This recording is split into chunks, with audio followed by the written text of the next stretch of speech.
Pursuant to Standing Order 1083G, the committee is meeting today to study Report 3, Taxation of E-Commerce, of the 2019 Spring Reports of the Auditor General of Canada.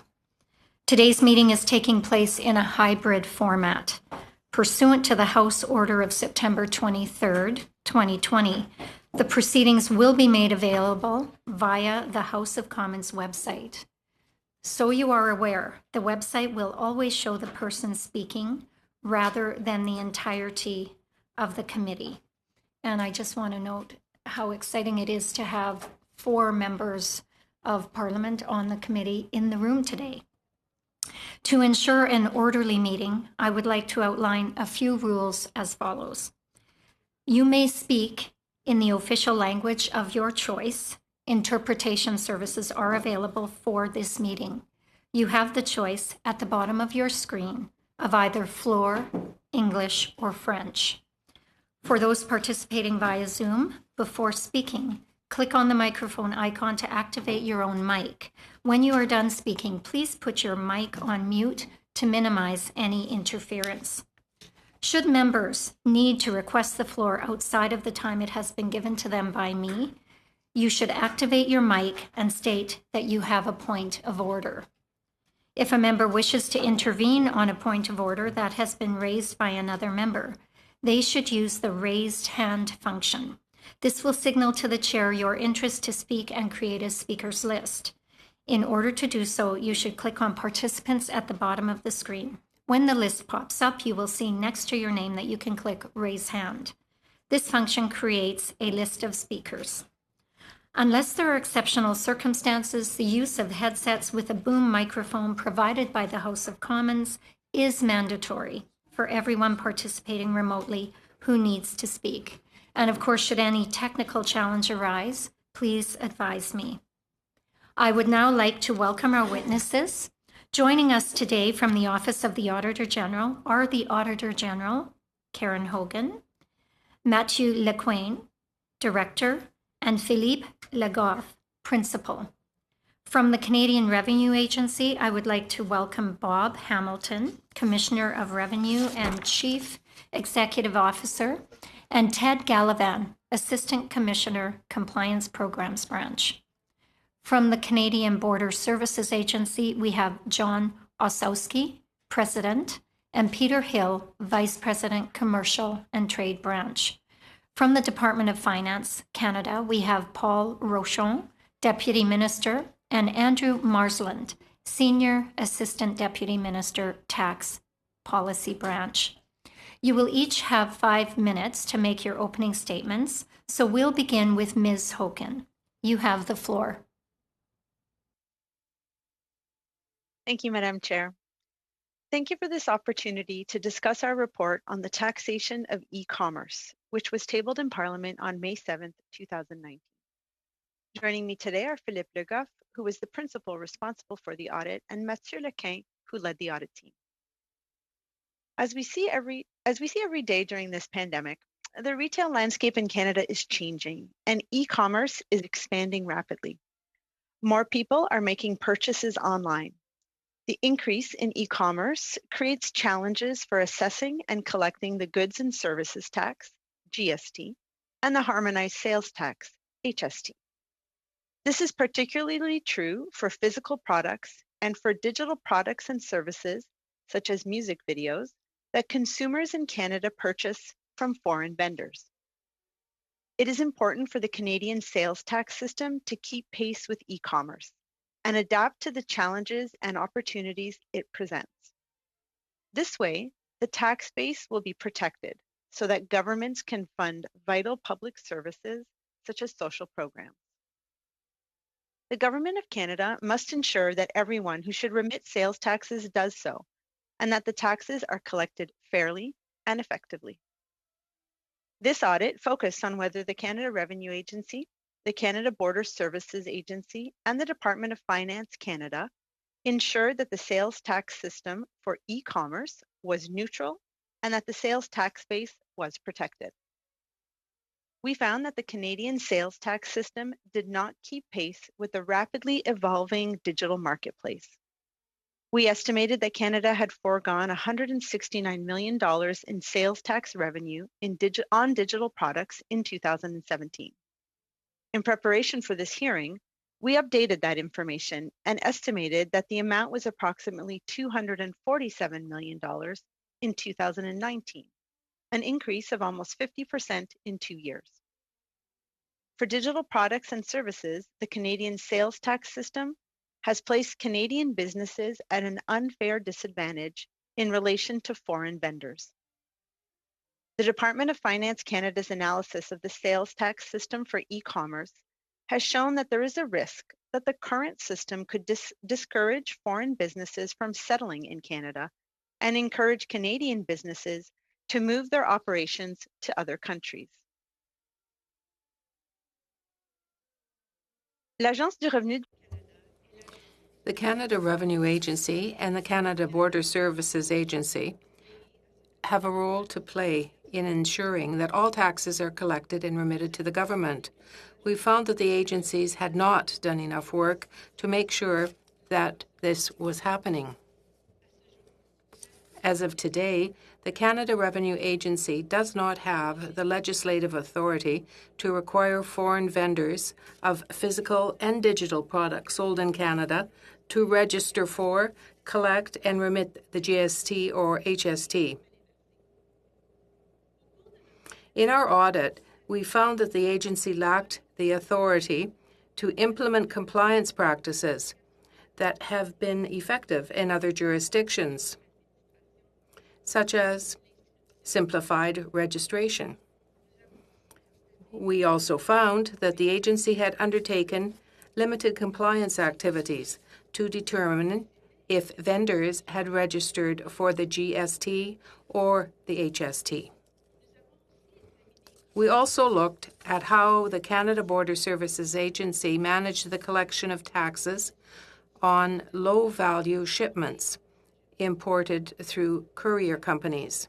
We found that the agency could not validate the sales taxes received on these shipments. Its systems and processes were outdated, and it relied on couriers to remit taxes that were owing. It also did little work in response to warning signs, such as an unexplained increase in the volume of shipments valued under $20 and therefore not subject to tax, or audits showing the undervaluation of a significant number of shipments sent by courier. We made 2 recommendations to the Canada Revenue Agency and 1 recommendation to the Canada Border Services Agency. Both agencies agreed with the recommendations. We were pleased to see that the Canada Border Services Agency included specific timelines in its response. The committee may wish to ask both agencies what progress they have made since our audit. Madam Chair, this concludes my opening remarks. We would be very happy to answer any questions the committee members may have. Thank you. Thank you very much, Ms. Hogan. We will now go to Bob Hamilton.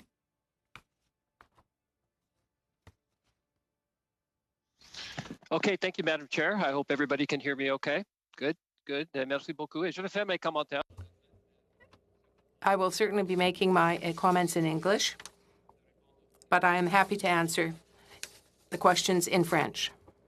Thank you for the opportunity to appear here to talk about the Auditor General's report on taxation of e-commerce. And as mentioned, I'm joined by Ted Gallivan, who's our Assistant Commissioner of the Compliance Branch. As the Auditor General just said in the report, the AG acknowledged that the CRA had limited legislative authority to implement some best practices that we see in other jurisdictions, such as simplified registration or requiring digital platforms who are non-residents to register for and collect the GST and HST. Within that context, the AG made 2 recommendations to the agency, and we accepted both of them. First, the Auditor General recommended that with within its legislative authority, the CRA expand its compliance activities and leverage available third-party data to enhance its ability to detect and deter GST, HST non-compliance in e-commerce. And secondly, the Auditor General called on the CRA to implement mechanisms to track and report on the number of compliance activities it conducts to manage the risk of non-compliance in e-commerce.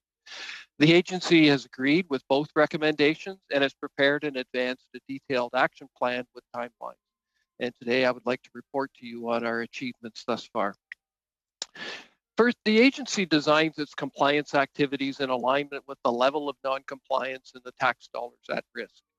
In the past, efforts to address non-compliance, including educating taxpayers of their GST, HST obligations and conducting audits, allowed the agency to ensure that the focus remained on files with the highest risk of non-compliance, while promoting a fair tax system for all Canadians.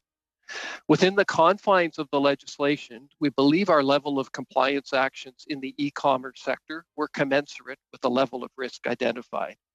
However, as the Auditor General indicated, e-commerce has grown rapidly over the last few years and increased more substantially in specific sectors during the pandemic as a result of non-essential businesses being ordered to close.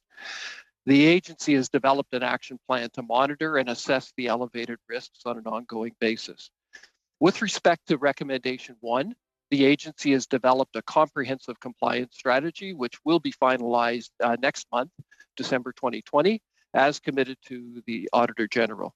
The strategy will support the agency's efforts in better detecting and addressing non-compliance for GST and income tax. This work also led to the identification of the platform economy, where platform operators use technology such as the internet to connect buyers and consumers with sellers and service providers. More precisely, 4 categories of platforms have been identified, including the sharing economy, the gig economy, person-to-person sales, and social media influencers. Each category contains unique risks requiring tailored compliance interventions commensurate with the identified risk. Our strategy provides detailed plans to deal with the risk posed by these sectors. The agency also reviewed actions undertaken by other jurisdictions to address tax challenges in this sector. As a result of this work, compliance risks emerging from the platform economy and e-commerce were identified. The agency will also expand its compliance actions by better leveraging third-party data to identify and address non-compliance. An effective tool in leveraging third-party data is the unnamed persons requirement, or the UPR. This type of requirement is authorized by the courts and enables the CRA to obtain information from an individual or a company about third parties. With respect to the second recommendation, the agency has already started to produce more strategic performance indicators, such as the tax gap estimates. In December 2019, the agency completed an analysis of its tracking and monitoring methodology with respect to the compliance activities it conducts to manage the risk of non-compliance in e-commerce, including the platform economy. While the agency conducted audits on e-commerce files in the past, these compliance actions were included in regular audit program results and therefore not tracked and monitored separately. As a result of this analysis, new tracking and monitoring mechanisms and procedures have been developed and are being implemented early in the new year to help with analyzing results from these audits. In light of these measures included in the action plan, I'm pleased to report that the agency has already achieved a number of its commitments identified in the action plan provided in response to the report. We're well underway to meeting the remaining deliverables. Thank you, Madam Chair, and I'll be happy to answer the questions. Thank you very much. We will now go to Mr. John Osowski. Good morning, Madam Chair and members of the committee. With me today is the Vice President of the CBSA Commercial and Trade Branch, Peter Hill. It's my pleasure to appear before the committee today, as it is an opportunity to recognize the efforts that we have been taken since the spring 2019 report of the Auditor General on the taxation of e-commerce.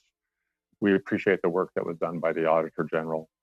In regards to our agency, the audit examined whether CBSA validated and collected the sales tax owed to the Government of Canada on goods imported through the Courier Low Value Shipment Program. The audit's overall findings showed some gaps in how CBSA managed the data for the Courier Low Value Shipment Program. The agency accepted all recommendations made in the report and quickly established an action plan to address the recommendations. To date, the CBSA has made significant progress, including the development of an e-commerce strategy focused on balancing compliance with trade facilitation, safety and security, as well as revenue collection. Aligning current practices with international agreements and the World Customs Organization guidelines, and putting in place effective mechanisms to monitor and assess Courier Low Value Shipment Program compliance. For example, the agency co-chaired with an industry representative, the WCO, the World Customs Organization Working Group in e-commerce, that has developed a global cross-border e-commerce framework of standards that will be presented for approval at the WCO Council in December. The agency has leveraged this work as well as collaboration with our Border 5 partners, the United States, Australia, New Zealand, and the United Kingdom, to develop a business case to address implementation of our customs e-commerce strategy. I'm pleased to report that the CBSA is moving towards full implementation of this international approach, and we are on track to review and enhance the means by which goods under the CLVS program are accounted for in order to ensure that the taxes, including provincial sales taxes, are fully reflected. The agency has also started to implement the multi-year CBSA assessment and revenue management system. This initiative will transform the collection of duties and taxes for goods imported into the country. We are also on track for examining options to further automate the CLVS program, including the ability to receive, process, and analyze customs data. The Auditor General recommended that the CBSA develop a strategy on e-commerce focused on trade facilitation, revenue collection, and safety and security. Our e-commerce strategy will enable and transform operations to better respond to the growing volumes of cross-border e-commerce shipments. It will also strengthen the CBSA's risk assessment capabilities by leveraging advanced data analytics and technological enhancements while addressing gaps in the legal and regulatory framework to enhance safety and security. The CBSA is one of the major stakeholders in e-commerce in Canada. We are leveling the playing field for Canadian businesses in relation to those overseas. For example, along with our counterparts, the Canada Revenue Agency and the Department of Finance, we are working to ensure that the sales tax system for e-commerce remains neutral and protects the GST-HST tax base. I look forward to responding to the questions the committee may have today. Thank you. Thank you very much. And we will now move to Mr. Paul Rochon. I hope I'm pronouncing that right. Yep, you certainly have, and I hope you can hear me. Yes. Thank you. Alors, je vais commencer par vous remercier. I'm going to begin by thanking you for inviting me here today to appear before the Standing Committee on Public Accounts. I'm here with Mr. Andrew Marsden, as has been mentioned earlier, who is here today with me. I want to thank, at the outset, the members of the committee for examining the 2019 spring reports of the Auditor General. That department appreciates the work that is done by the Office of the Auditor General, as well as the open and frank dialogue that we have with the office. Now, with regard to Report 3 on taxation of e-commerce, it is quite true that the retail landscape in Canada has been changing for a number of years as more and more people make purchases online and more businesses embrace online platforms for reaching customers and selling their products or services. This has been particularly true of late as the pandemic, which has forced many of us to self-isolate at home, has accelerated this trend.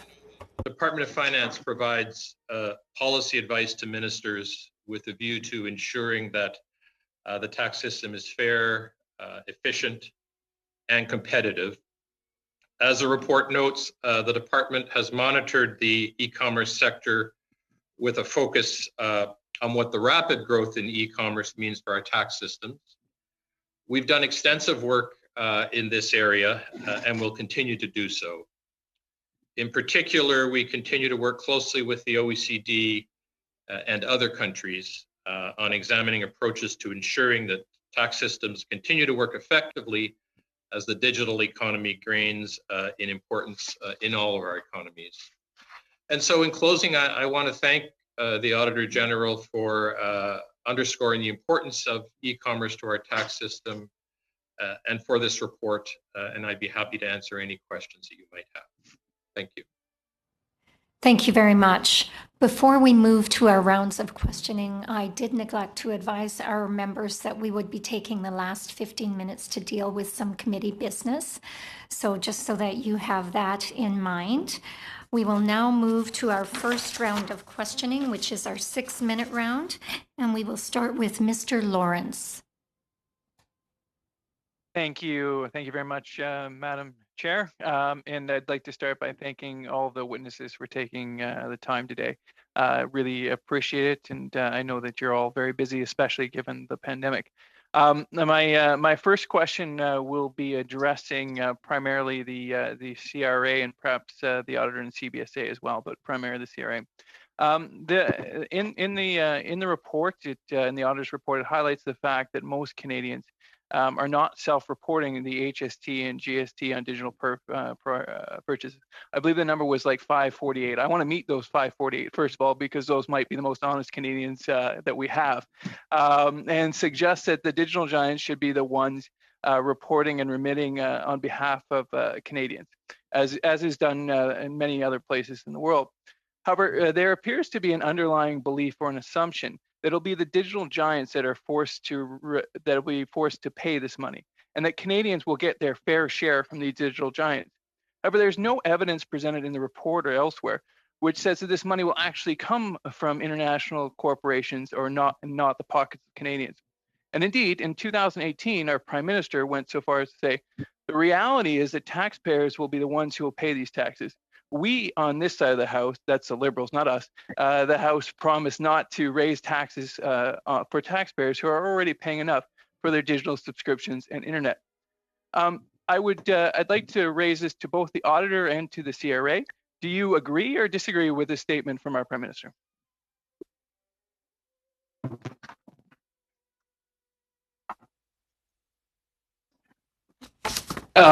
It's Bob Hamilton here. I can jump in first if that's okay. Please do. Yes. Yes, thank you. Thank you for the opportunity, Chair. Is on the question of getting large suppliers to register in Canada to collect and remit the tax. That's not something that's in the legislative framework now. So what we are doing in the absence of that is working to encourage people to know what they are supposed to do, educate about the obligations under the Tax Act. And, in some other world where other jurisdictions do this, where we force the foreign supplier to register and remit, we would come up against the issue that you've raised. What I would say in the area of sales taxes, economists can debate how they get shifted or not shifted, whether they're passed along in the price or whether they're absorbed by the provider. It's a bit of a theoretical question right now, given that we don't have such a regime, and then obviously market conditions will dictate the extent to which taxes are passed along versus absorbed. So I think from our perspective, the CRA, what we are interested in doing is looking at the current legislative framework and finding a way to make the system work in a way that's fair. And as you can see in the comments provided by the Auditor General, as this grows in importance, just making sure that we are paying adequate attention to it and monitoring and tracking. And those are a couple of the key recommendations that have been put to us, and we've made good progress on those, and we're almost there. Okay. Thank you very much for that. So then there's no one on this on the committee who has evidence that the Netflix tax or the digital giant tax will actually come from those international giants and not from Canadian taxpayers. So we don't know during a pandemic if we were to change the legislation to allow for the taxation of international digital giants, whether that would come from the pockets of Canadians or from digital giants. Is that correct? Madam Chair, it's Paul Rushnell here. I could perhaps comment in general terms on the question. We normally expect in competitive markets that a situation that we're discussing here, where the tax actually applies, it's just not being administered. In highly competitive markets, one would expect the application of the tax to be absorbed in the margins of corporations. In other circumstances where the corporation has the ability to adjust prices, then in that circumstance, you'd normally expect the tax to be passed on. So you'd need to really look at specific circumstances. So my apologies, time is short.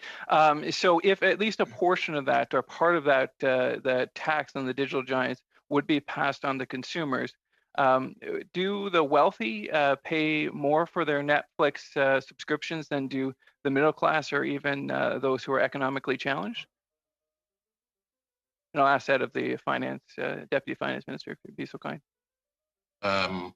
I actually don't have data per se on the incidence of Netflix consumption by income.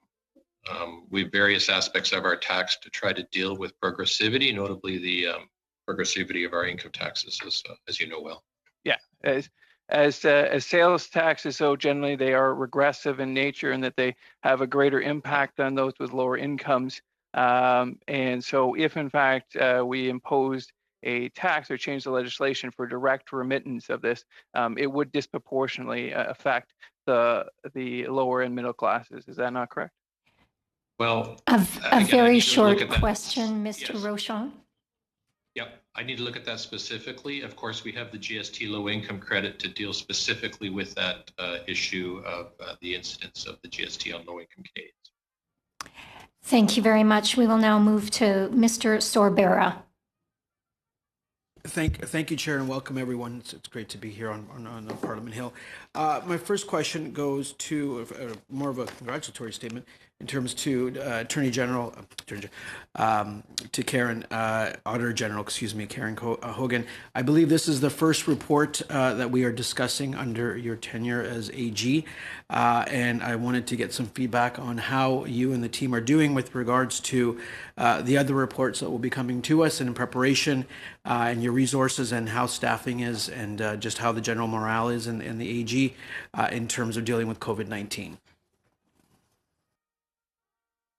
Thank you very much. As you mentioned, it is the first time that I appear before the committee to discuss a report.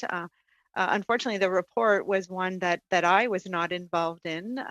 It was planned, completed, and tabled by my predecessor, the Interim Auditor General, Sylvain Ricard, and I'm very pleased to be here to discuss it.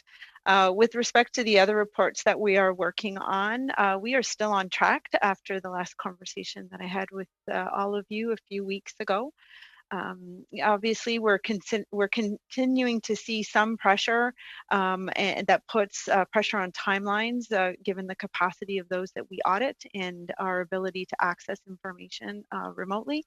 But right now, we're still on target for early new year to be able to start tabling some work about COVID, and then some of the audits that we had postponed that should have been tabled this month will be tabled in March of 2021 as well. Thank you very much, Auditor General, and again, welcome this morning. We know how important e-commerce is to the Canadian economy, and even more so importantly to Canadian consumers. And I look at this morning the October spending statistics for MasterCard that I receive on a monthly basis, and they estimate about 21% of all retail sales in Canada were generated by e-commerce, and I anticipate the Christmas period, the holiday period, you'll see an even greater uptick in terms of e-commerce spending, particularly in light of the situation, this unique time that we're in our country and the world's history. I do wish to reference to Commissioner Hamilton. In terms of the Canada Revenue Agency detailed action plan, and thank you for the work over at the CRA in terms of the last several months with reference to COVID and ensuring all Canadians receive their benefits and credits, and also the extraordinary assistance we've provided with the work between yourselves and the Department of Finance. With regards to the estimated losses on in the GST on foreign digital products and services sold, in relative to the actual GST HST tax gap, I am curious as to see how the agency is developing a dedicated compliance strategy to better detect and address non-compliance GST HST. If you can elaborate on that, that would be great. Thank you.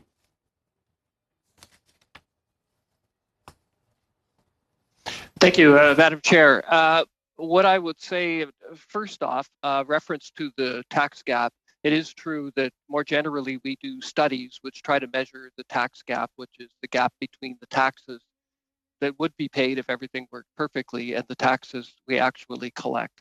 Obviously a difficult calculation, but we do it and we have a methodology that's well respected. Our estimate of the GST tax gap, which was done a few years ago, was, if I remember correctly, approaching $5 billion. And so in the context of the Auditor General's estimates, we're into 200 million plus 250 million, I believe is the updated number. So I think I make that point just because when we talk about compliance and ensuring a fair tax system, we at CRA need to do a good risk-based assessment of where we need to focus our energies. And it's germane in this topic because of the growth of this, as you've identified. We need to make sure that our risk assessments and our approaches are up to date, and they aren't reflecting a world that was in place 10 years ago, but they're reflecting today's world. So that's been part one of our action plan, is to really do a bunch of studies, engaging within the agency, looking internationally at what people are doing to make sure we understand how this area is growing and what would be our best compliance strategies. Because when it comes to compliance, we have a mix of things that we can do. We can educate people, we can nudge them. If we have the legislative authority, we can have enforcement actions. And so we've just been doing a lot of work to make sure that we've got a better assessment of what the risks are and what we can do about it. And then, as I mentioned earlier, I won't elaborate, but we are also looking at monitoring and tracking our activities here, pulling them apart from the broader compliance activities that we engage in. Chair, how long do... You have 45 minutes, or seconds. Oh, 40. Sorry, 45 seconds. I do wish to point out one section of the report that I found to be very interesting. It was point 3.52, and I don't know if there's the comment to it, where the AG report finds the Canada Revenue Agency had limited authority to collect data from third parties such as banks and payment processors compared with tax agencies in other countries. In contrast, more than 30 jurisdictions received third-party data related to value-added or sales tax invoices to complete compliance activities. For example, in the United States, all U.S. payment processors must provide information to the IRS. Payment processors are required to report gross payments to sellers that receive more than US $20,000 and more than 200 separate payments in a calendar year. Very quickly, Commissioner, if the CRA were to go down this road that the IRS is on, this would involve legislative changes, correct? A very short response, Mr. Hamilton. Very, very quickly. Just to say, yes, we obviously need to respect the legislative framework that we operate within. And so we can only do what the legislation permits us. I would say, though, that just on third-party data, the unidentified person requirement is something that we do have the authority to do. We have to go through courts to implement it, but it's one way we can get from a third-party information on activities that are happening in this space. Thank you.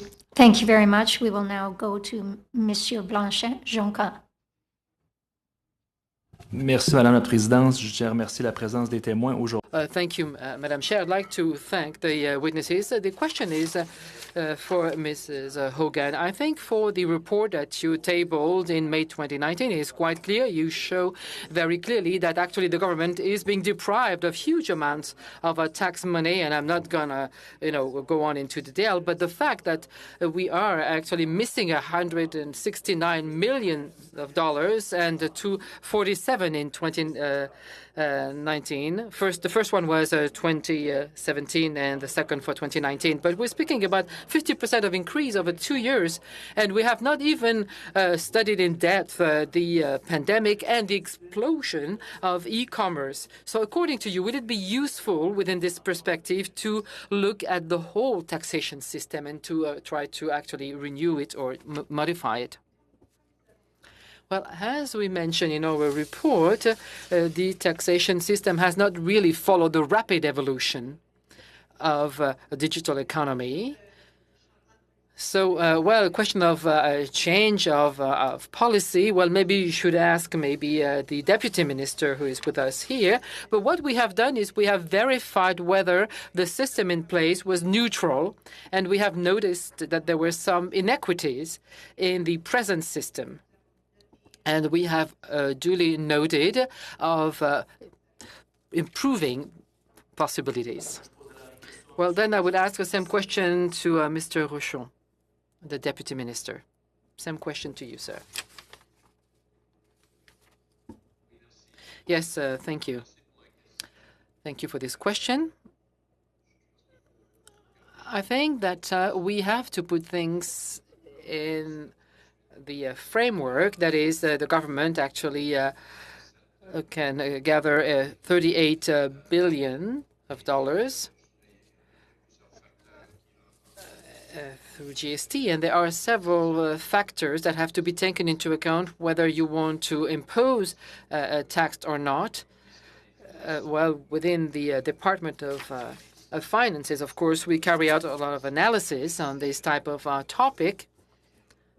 But at the end of the day, the decisions, where to tax, how to tax, well, as you know, which are fundamental to our democracy, and those are decisions made by the government and the parliament also that decide. Thank you, Mr. Rochon. I'm going to present the present context. So in between, we have had 110% of increase in electronic commerce, and also between February and May 20,000, we have 20% in retail that has decreased. So on the one hand, you increase the income coming from electronic commerce, where taxation is not appropriate, but then we lose some revenue in retail commerce. So it would be interesting to do something about that. And then the second question is for Ms. Hogan. We see that the government of Quebec had actually assessed its losses to QST for the non-taxation of e-commerce. That said, it was about $270 million in 2017, while $169 million for the same period. So if we look, we see that GST is 5%, which is twice less than the QST. So that would be that there would be a loss of $135 million in terms of loss if the population of Quebec being just 23% of the population. So I would like to know whether your estimates will be careful enough, because the one that we have through the Quebec government shows that there will be a lot more income that would have been lost because of the non-taxation of e-commerce. Well, it is difficult to compare the various taxation systems in other countries or other parts of the country, because we have a unique taxation system. The estimates that we have carried out were based on the data that were available on the public sphere. So it was just really an estimate to try to give you an idea of the scope of the situation, and I would say it's probably underestimated, but I don't have more detailed information to really give you some more details at this time. Well, in which way could you explain the gap between the two estimates? Because here there seems to be, a big difference. We're speaking about hundreds of millions of dollars. Well, if you want to go into more detail, then I'm going to ask one of my colleagues to intervene. Maybe Philippe Le Goff would be able to explain another methodology compared to what took place in Quebec. Mr. Le Goff. Yes, good morning, Madam Chair. Well, the methodology used by the office is very simple. As the Auditor General said, it's based on public data. We have to remember that our methodology looks at there is no physical products that are included in the 169 or 247. And so it's a very careful estimate. Once more, we're speaking about 2019. And our methodology is also based on the data collected by Revenu Québec.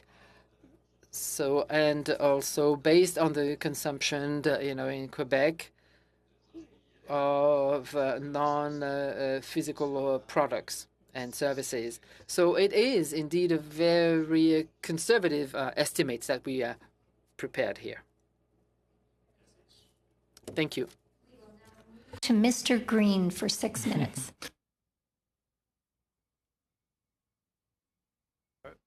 Thank you very much, Madam Chair. And I think that it's very important, the questions that my friend Maxime has raised. They warrant, I think, some more depth and understanding, particularly section 3.13, which states overall we found that the Canadian sales tax system did not keep pace with the rapidly evolving digital marketplace. And again, the basis on the publicly available data, the estimated loss of $169 million to foreign digital products and services sold in Canada in 2017.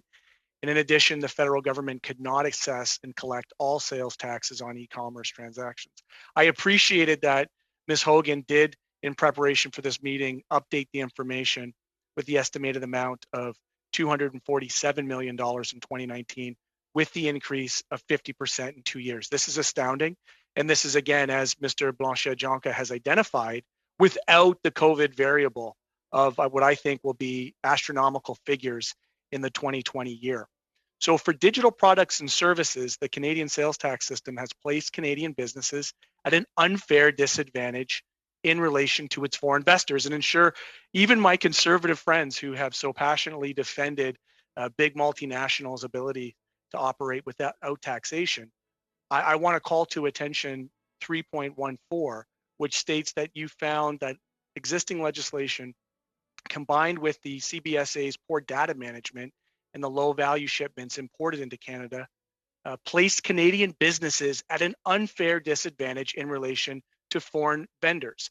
And according to the Department of Finance, the situation could actually encourage domestic vendors to move their operations abroad and have discouraged foreign investment in Canada. So throughout this report, we've heard here in testimony today that the CRA claims it does not have the legislative authority to conduct compliance activities, especially on digital vendors. So if you don't have the right toolbox, the right tools in your toolbox, how can you be expected to do the job we're asking of you? So the question is, when was the legislation last reviewed regarding e-commerce digital vendors? And have you had discussed this lack of legislative authority with the minister?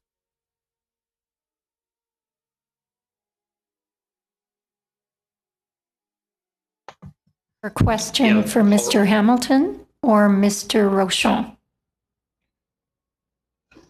Why don't I take the question? I guess maybe just a point of clarification as it relates to the pandemic. The vast majority of e-commerce transactions in Canada are subject to the GST. What we're talking about is e-commerce transactions coming from abroad. So I think that's an important point of clarification. As I indicated in my open remarks, this is a topic that we have had under discussion and review for some time, going back several years. There was a consultation in 2014 that the department did. And so this has been a matter that's been under ongoing discussion for some time. That's actually more disturbing for me to hear, because you're telling me that this government this Liberal government particularly since the last election, has known about this for 6 years, and yet no action has happened. What do you anticipate new legislation will it be introduced? Is there anything this committee can do to help expedite this? Well, Madam Chair, I think, as you know, our role is to provide advice and analysis, and we have done that, I'd say, consistently over the years, which I think, in all humility, the Auditor General's report points out. So, again, you know, with all of that being said, is there something that this committee can do specifically? Because obviously, the Finance Committee hasn't picked this up in the last 6 years. We know this to be a massive revenue shortfall. We have a government that just this week voted against taxing the most ultra wealthy in this country, and it seems to me that this is not an expense problem. This is a revenue problem. So, is this something, in your opinion, that we should bring to this committee for closer research and study? Yeah, I think it's an entirely legitimate question for the Finance Committee to be looking at, particularly in the context of the ongoing growth and evolution of e-commerce, which I think we can all fully anticipate the pandemic will have accelerated to a degree. So there are many aspects to this question. So it's not a simple question, as even some of the questions that have been posed at this committee underscore. There's questions of incidence, and so there's a broad balance that needs to be struck in this area. I'll take that as a yes, Mr. Rochon. And I'm also alarmed that the Department of Finance did not agree with the terms of the audit, nor did it acknowledge the suitability of the audit criteria. What was the reason for this disagreement? Well, our view was the audit was posing a policy question, and as I've indicated, as the Deputy Minister of Finance, I think it's perfectly legitimate for the Auditor General to be evaluating our capacities, our ability to undertake analysis. But at the end of the day, I don't make those policy decisions. I provide advice to the Minister. Having said that, maybe I should just point out, because I think it is important, that was a difference of opinion. It had no bearing on the audit per se. We fully complied with the audit, and we basically got on with our work. Thank you. Thank you very much, Mr. Green. Your time is up. We will now move to our 5-minute round, starting with Mr. Weber. Well, thank you, Madam Chair. I hope to share some of my time with Mr. Lawrence if we have some time left over. Very quickly, a couple questions to Mr. Hamilton. Thank you for being here today, and I just want some clarification on your opening remarks. You said that in the past, efforts have been made to address non-compliance, including educating taxpayers of their GST and HST obligations. So I'm just curious to know, what exactly are you doing to educate Canadian taxpayers about this? Thank you, Madam Chair. Yeah, I think it's a general. Are you hearing me? Okay. Yeah. Okay, sorry. It's a general issue for us in the tax administration to make sure that people understand as much as possible with a fairly complicated tax system what they're doing. So we do try to educate, outreach, and this is another area. The typical tools that we would use are to try to make sure that there's adequate material on our website that explain what the obligations are, and what some of the rules and parameters that might affect a taxpayer are. We do use things like social media to get messages out to people to understand how the tax system works and how it affects them. We can use nudge letters that send a letter to someone to basically indicate this is an issue. It's not an enforcement letter, but a nudge to say you might want to think about this. And those are the kinds of vehicles that we use, and we try to do as much as we can to be open with people and transparent about the rules. Thank you for that. Yeah, I think that the majority of Canadians do not understand that or even realize that they have to report this, and I think we need to do a better job of that, of communicating to Canadians. But in any event, very quickly, sorry, Mr. Lawrence, one more here. Mr. Hamilton, you also said that your agency will also expand its compliance actions by better leveraging third-party data to identify and address non-compliance. Now, I know that several years ago, the CRA ordered eBay to provide some financial data on its Canadian sellers to ensure that they were complying with their tax obligations. And I'm just curious to know what the results of that were. Did you get what you required from eBay, and what other companies have you asked for compliance over? You know, other companies such as Facebook or Kijiji or whatever. But I am curious: are you getting a response back from these corporations? Perhaps I'll start with an answer to that, but I'll turn to Ted Gallivan, who's with me, just on the specifics of individual organizations. But, you know, as I said, this unnamed person requirement where we request information from a third party, we do have to go through a court process to be able to do that. Sometimes we're successful, sometimes we're not. But it's a useful tool for us to understand what's happening in a transaction. And I would just note that other jurisdictions are using similar vehicles. I think there was a reference earlier to something that's happening in the US. So it's something we're exploring doing more of. And we have to make sure that we put the request in the right way. But I don't know, Ted, if you want to just add something quickly to that point. Yeah, I would say the litigation is often driven by a desire to protect the privacy rights of the customer. And so often we have quite good collaboration. Right now we're working with a cryptocurrency mining business. And so the court process is as much driven by privacy and the privacy rights of the customer. And so I would just say the litigation is not necessarily an attempt to obstruct the CRA. Okay, thank you. Sorry, Mr. Lawrence, go ahead. Perfect. Before you start, Mr. Lawrence, I'll just advise you that you have a little over a minute. Perfect. I'll be quick. So I'd actually like to build on what my NDP colleague, Mr. Green, was talking about. And I believe that there is a gap for small business owners. But when eliminating tax gaps, there's two ways of eliminating. One is to raise taxes. One is to lower taxes on other folks. Would not one of a quick, easy fix to the Deputy of Finance be to remove the GST for digital for Canadian digital providers?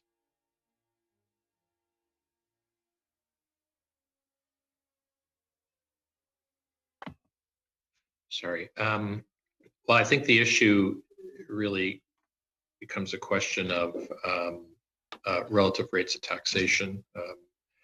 You remove the GST on providers of digital movies, for example, but you pay the GST when you go to the cinema.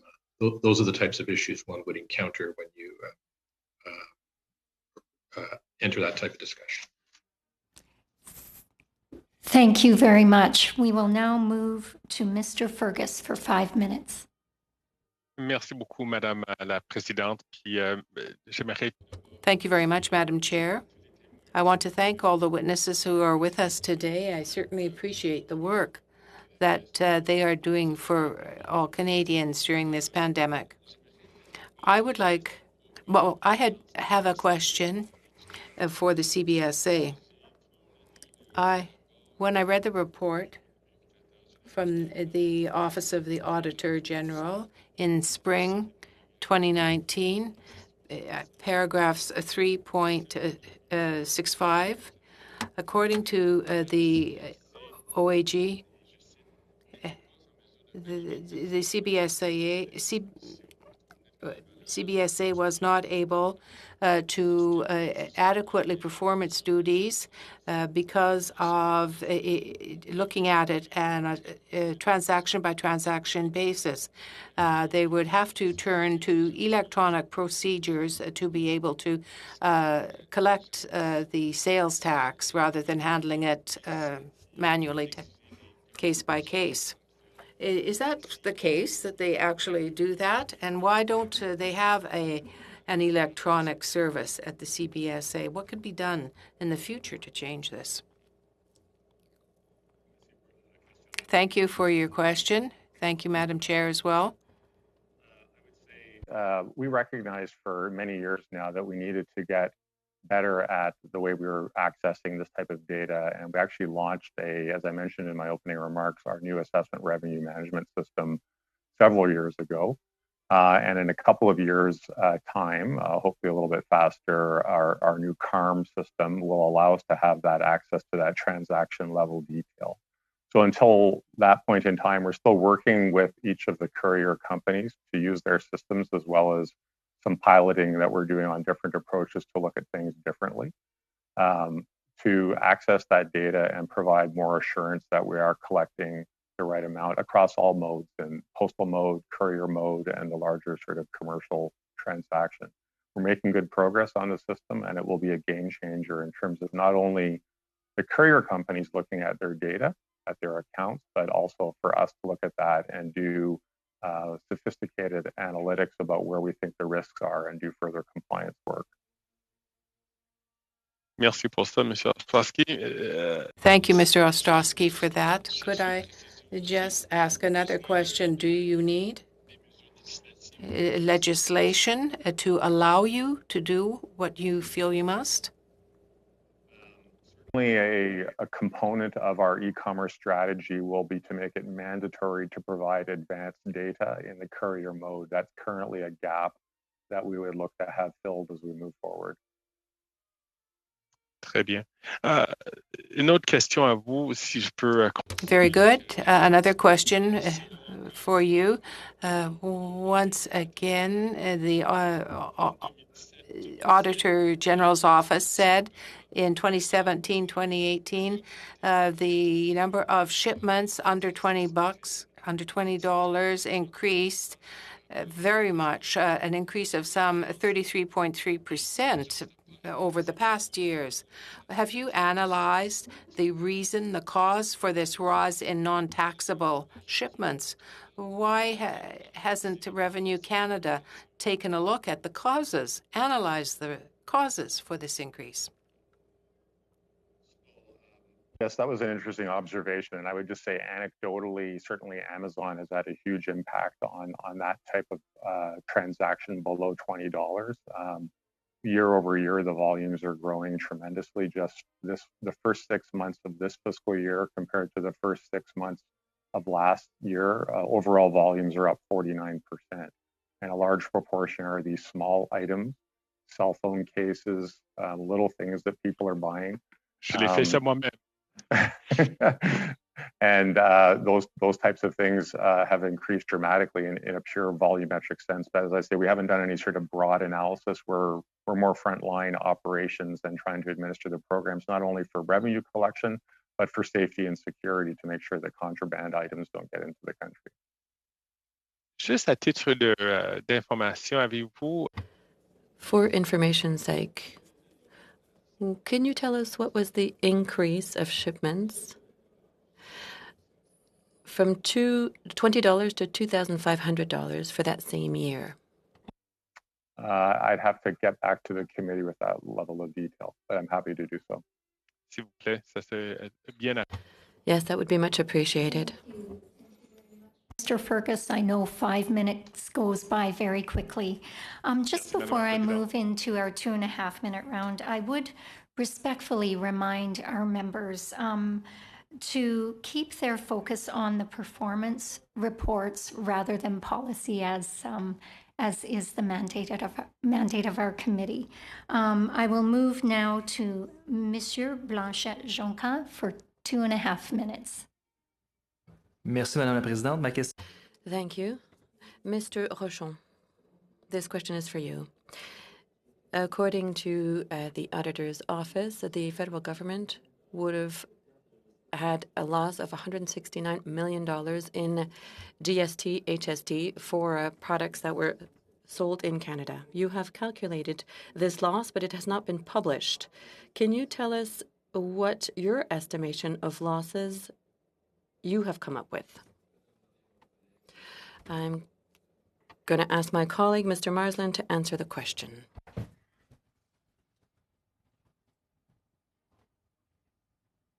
Thank you. I guess, like any estimate, it depends somewhat on the definition of what you're dealing with. But the Auditor General did mention a figure in her opening remarks, and I guess my sense is that is roughly about the the GST at play in relation to the digital services that we're discussing today.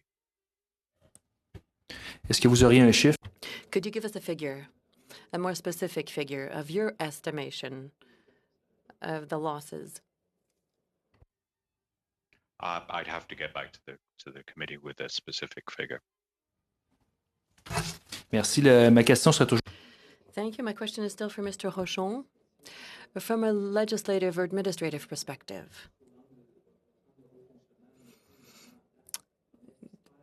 as an expert of the current legislation, according to you, do you think the legislation should be updated or should it be corrected so it's better adapted to reality as it is today? Madame la Présidente, comme vous savez bien. As you know, my role is not to make comments on policies per se. My role is rather to explain government policy and to explain what advice is given to the government. So I thought it was important to define my role because you're talking about something that's your domain rather than mine. I have a question for Ms. Hogan now. There are political incentives for the government not to move along, and we have questions that we ask ourselves.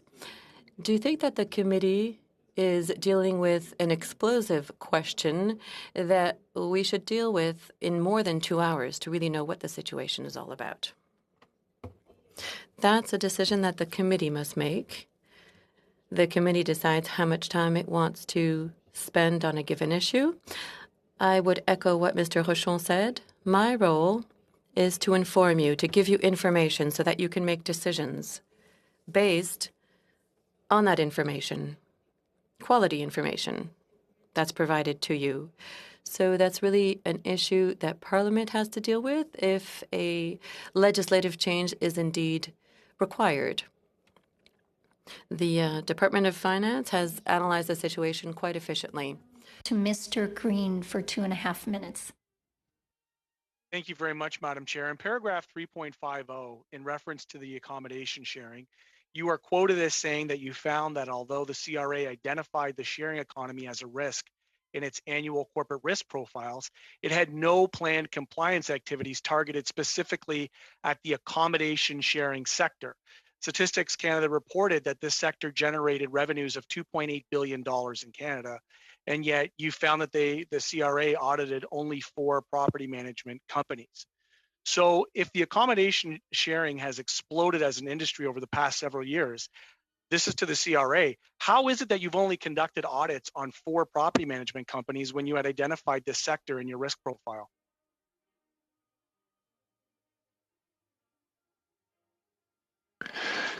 Thank you, Chair. I'll take that question. Yes, you're right. In the accommodation sharing area, which has exploded, I would say that's an example of a place where we are learning as we go. And we have undertaken efforts to try to better understand what tax is being collected, what should be collected, and how aware are people of their obligations. For example, if I'm renting out my house in a sharing arrangement, do I know what the obligations are? Whether I'm a small supplier under 30,000 or what have you. So we are learning in that space, and we did test audits here. It was a but you didn't track the information. It says the agency told us they've completed other audits in accommodation, but it didn't track the information. So how can you not know if you've completed other audits on accommodation sharing, and what good is conducting audits if you don't use the information? Well, I would, Chair, just say in response that the Auditor General pointed out that we aren't doing a good job of tracking and monitoring. And that's one of the elements of our action plan that we're almost ready to implement, because we were treating audits generally as part of our overall compliance activities. And we're now doing a better job to try to disentangle those and track and monitor specific cases better and learn, where we do audits in a newish area. We learn from those audits about where the risks are. Wouldn't there be a best practice vis-a-vis other sectors? Like, I'm not understanding how, from an auditing perspective, this is new information.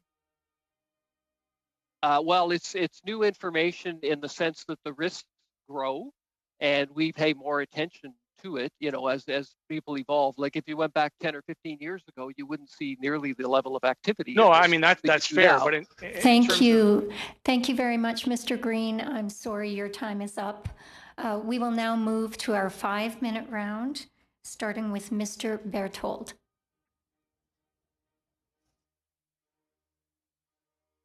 Merci beaucoup, Madame la Présidente. Thank you.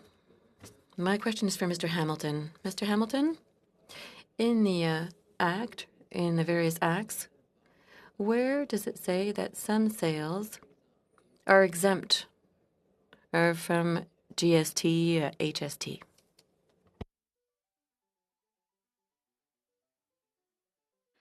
Quelles sortes de ventes? Which sales? All sales. Where in the legislation do we actually make a difference between e-sales and other types of sales for a retailer? I think that in the Act, certain services and products are specified and they're exempt from taxes. In that regard, the issues that we raised and services that are granted by a person that's outside of the country, for example, there are specific rules. I don't recall the exact. Is as loud as the witness. So can we fix that at all? Yes. Thank you very much, Mr. Weber. I think I've come to understand that perhaps the speaker needs to choose the language of his choice at the bottom of the screen.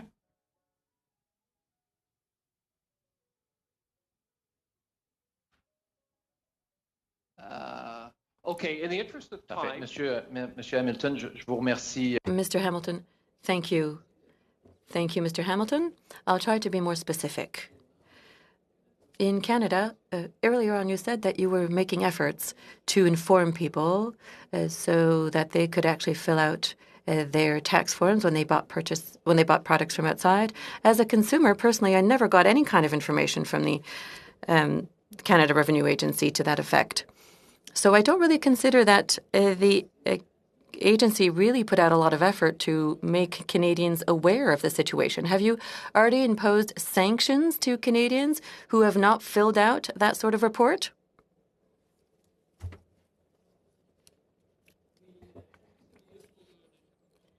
Is it better for interpretation purposes? Is the problem solved? Yes, it's true that many Canadians need information.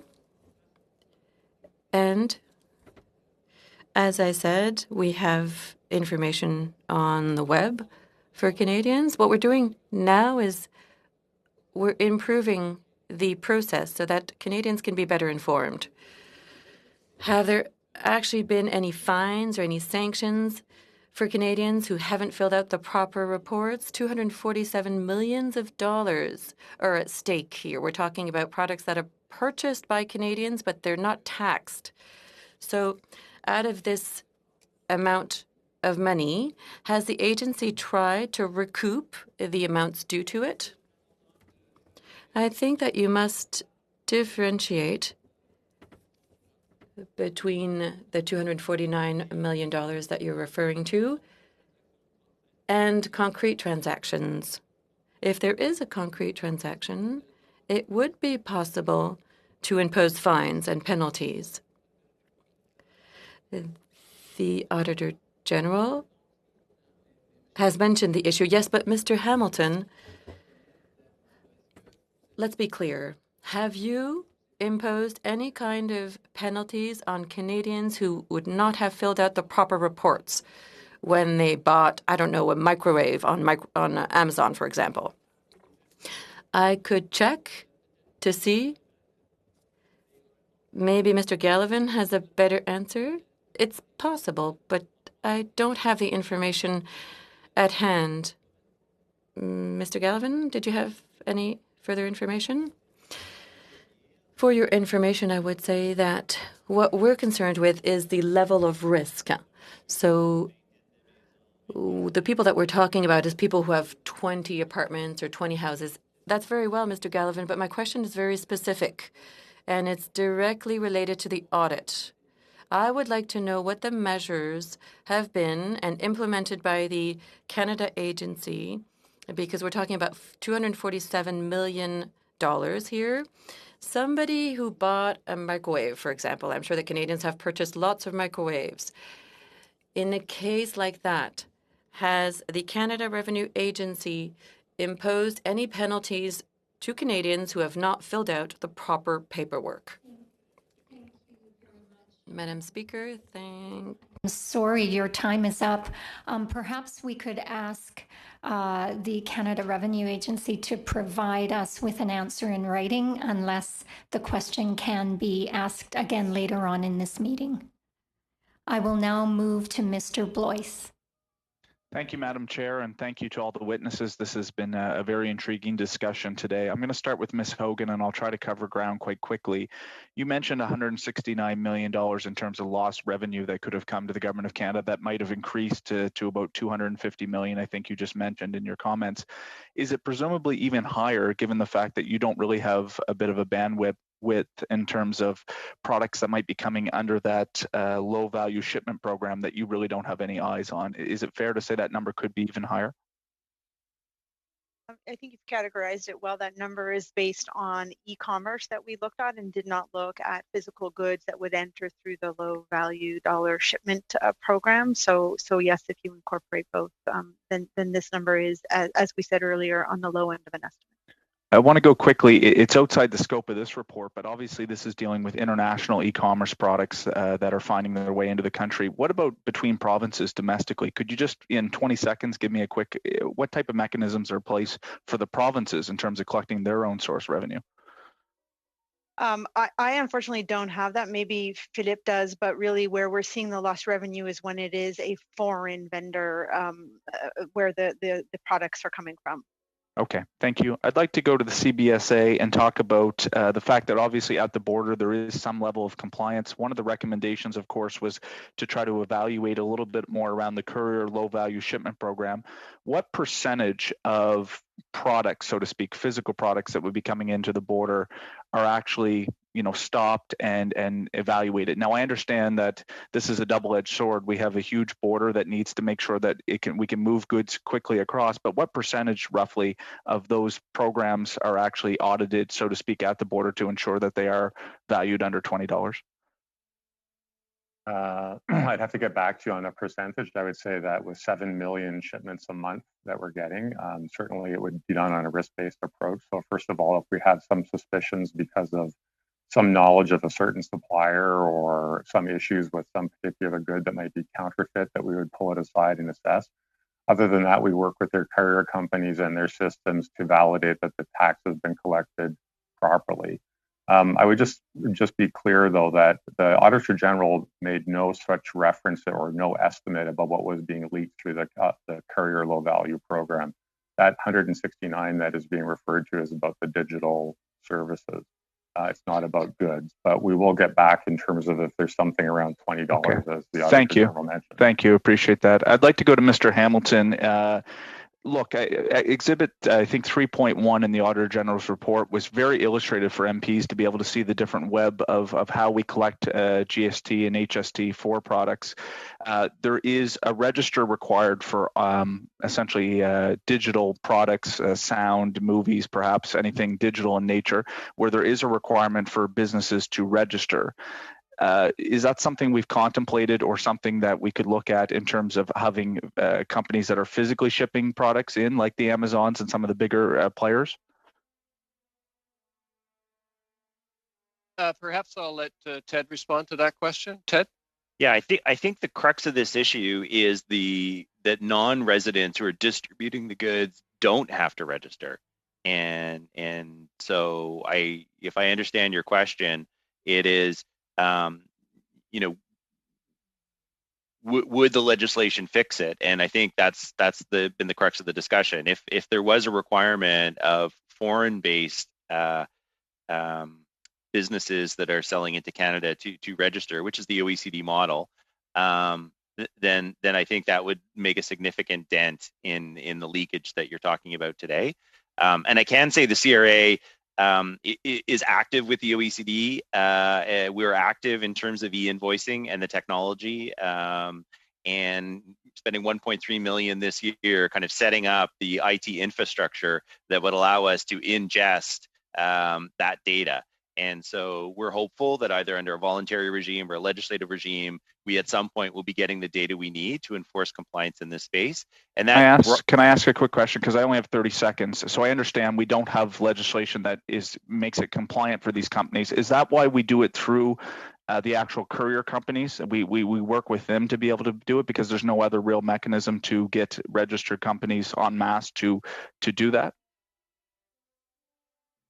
I think you've just jumped from digital delivery of content to customs importation. Okay, but as I understand it right now, there is a requirement for physical goods that were bought online that are coming into the country. That levy, that PST, the HST is being collected by couriers right now through perhaps a low courier program. Is that because we don't have any type of legal compliance mechanism for companies that are exporting, that are basically sending in? Sorry, Madam Chair, am I out of time? You are out of time. I'm sorry about that. We are now moving into a third round of questioning, which means we go back to our 6-minute rounds. I will turn the floor over to Mr. Lawrence for 6 minutes. Perfect. And once again, and perhaps an unprecedented move, I'm going to build on the NDP colleagues' earlier questioning with respect to the digital giants and the fact that because of the lack of legislation and lack of movement in the last 5 years, we understand that at least a portion of those funds that should be ours as Canadian taxpayers to protect our tax base are not being gathered. And so my question though is related to that, as opposed to the digital giants, which are not currently paying any interest on penalties on monies, which really should be the Canadian governments. How much on a daily basis are Canadians currently paying during a pandemic on taxes and penalties every day to the CRA?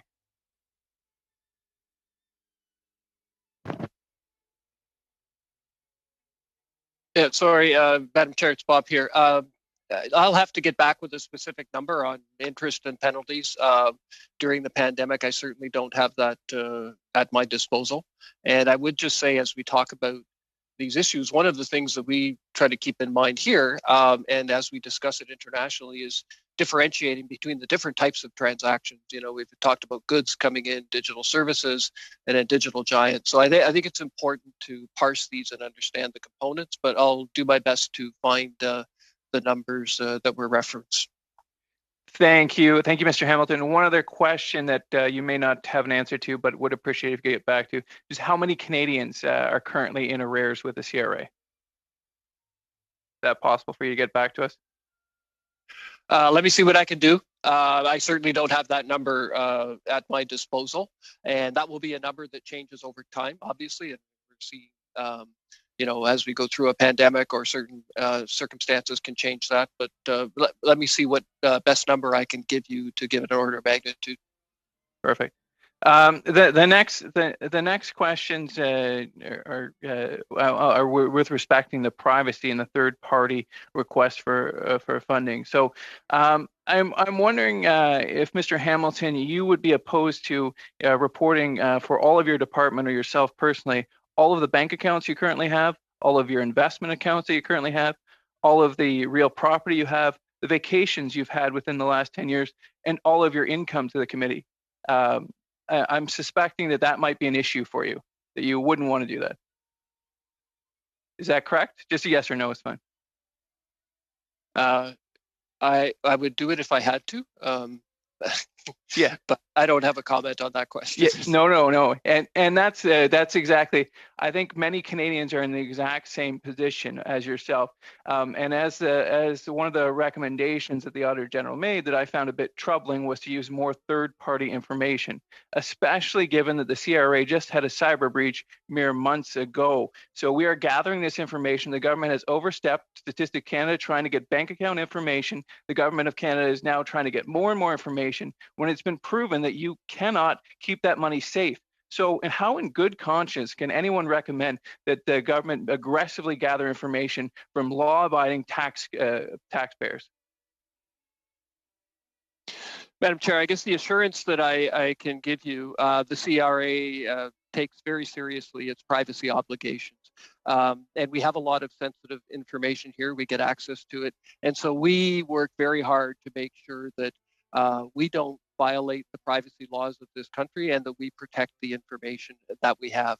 So for example, I think as Ted mentioned earlier, when we go to get an unnamed person requirement, that's a process that we go through with the court, and people can challenge us on issues of privacy or why we don't. So we have a quite rigorous process that doesn't allow us to do something inappropriate, does put boundaries around us. And then once we get information, we do everything we can. And I think we have a good track record. Nobody's perfect, but with protecting and safeguarding Canadians' information. So you can rest assured that where we do get information from whatever process, we're careful about not violating people's privacy, and also we protect that information the best we can.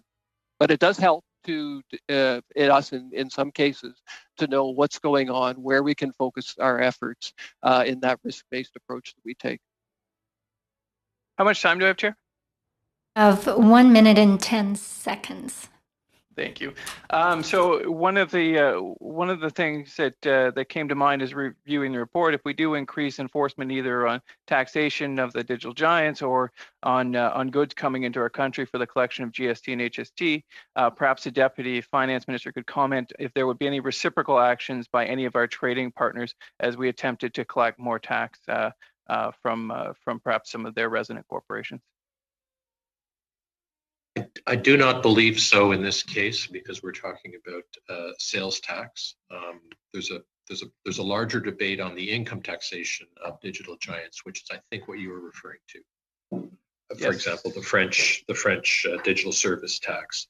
The distinction is the digital service tax in France, for example, is applied to the corporate income taxes that those companies are payable for.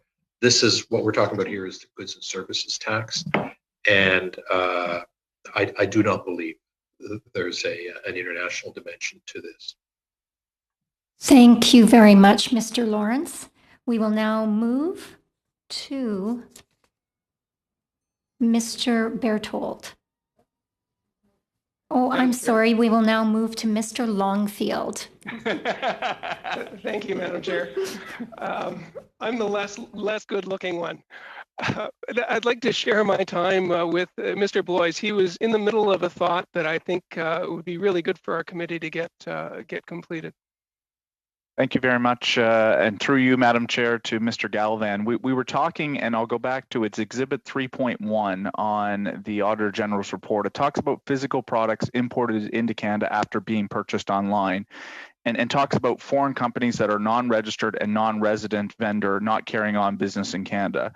And essentially that we collect that tax revenue, the goods and sales tax through the couriers. And I guess my question to you was, we do that because that might be the only efficient way to do so if we can't basically volunteer have these companies register.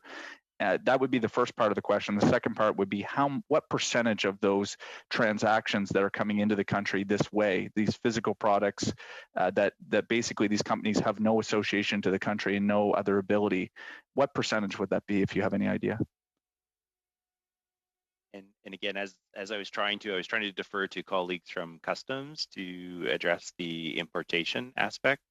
Okay, sorry about that. Maybe CBSA or whoever might be best suited to answer that. Sure, thank you, Madam President. So the program was established many years ago, specifically for what we refer to as casual goods. So we don't know what the long-term relationship is, and so really the transaction is affected by the courier company who's doing the importation. And for anything between $20 and $2,500 during the period of the audit, I would note that $2,500 now has been increased to $3,300 as a result of the new Canada, US, Mexico trade agreement. So the courier companies in the scheme as we currently have it are responsible for the collection of the GST and HST and remit it to us as part of that transaction. So I think it's more about the transitory nature of the casual goods that are being imported. Okay.